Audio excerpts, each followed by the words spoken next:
how the 2026 FIFA World Cup actually works.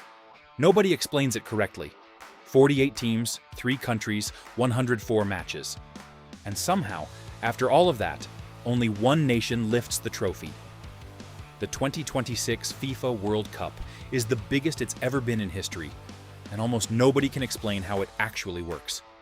Not fully, not correctly. Today, we fix that. In the next few minutes, you will understand this tournament better than most people watching it. Let's go. Here's where everyone starts. The group stage. You've heard of it. You probably think you understand it. You might not. This time around, there are 48 teams split into 12 groups of 4. Every team in a group plays each other once.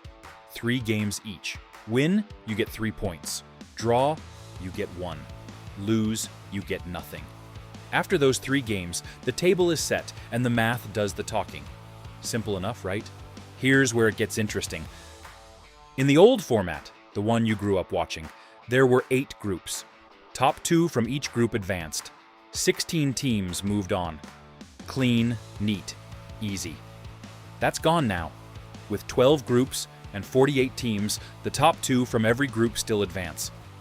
That's 24 teams. But that only gets you to 24. The bracket needs 32. So FIFA had a very FIFA solution to this problem.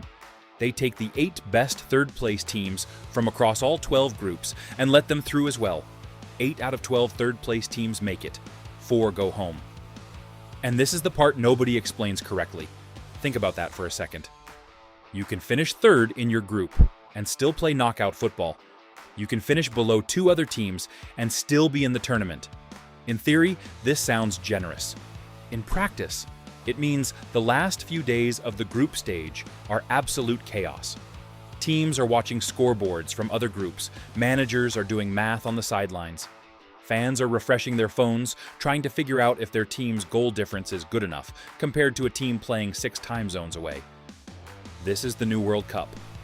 Welcome. Now, once those 32 teams are locked in, the tournament shifts completely. No more safety nets, no more points tables. This is the round of 32, and it is single elimination from here all the way to the final. Lose once, and you're on a flight home. Win, and you move to the round of 16. Then the quarterfinals, then the semifinals, then the final.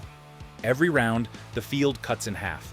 Every match feels like the last one your team might ever play. Because it might be. Now let's talk about what happens when a knockout match is tied after 90 minutes. Because this is football, ties happen constantly. If it's level at full time, you go to extra time, 2 15-minute halves, 30 more minutes of football. If it's still tied after that, penalties, 5 rounds of spot kicks. And if it's still level after 5 rounds, you go to sudden death. 1 kick at a time until someone wins and someone doesn't.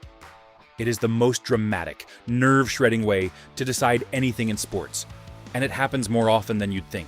Let's go back to the group stage for a second, because there's one more thing everyone gets wrong. What happens when 2 teams finish level on points? Because this will absolutely happen in at least a few groups. FIFA has a tiebreaker system, and it goes in a very specific order. First, they look at the head-to-head results between the tied teams.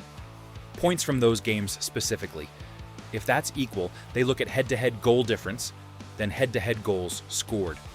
If teams are still somehow locked together after all of that, it widens out to overall goal difference in all group games, then total goals scored in all group games, then fair play points based on yellow and red cards, and finally, if none of that separates them, FIFA World Rankings.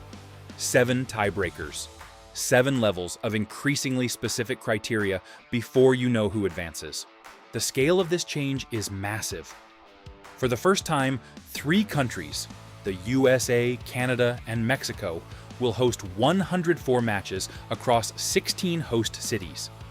It all starts on June 11th in Mexico City and concludes 38 days later on July 19th in New Jersey. This is the biggest format change in decades, and the logistics are as complex as the rules themselves. So, let's recap what you now know. 48 teams, 12 groups of 4, with 32 teams advancing, including those 8 crucial third-place spots.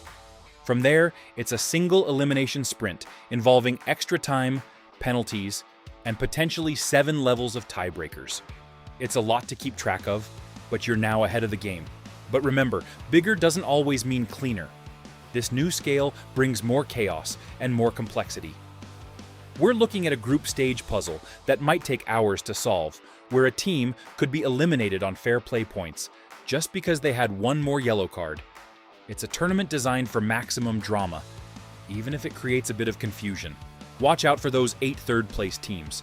They might go deep, defeating group winners and second-place finishers along the way. One of them might even win the whole thing. And when that happens, nobody will care how they got there, only that they stood on the podium as champions. If this breakdown helped you understand the madness, make sure to subscribe. There is so much more to explain between now and the grand final on July 19th. Most people are still getting the format wrong. Don't be one of them. See you at kickoff.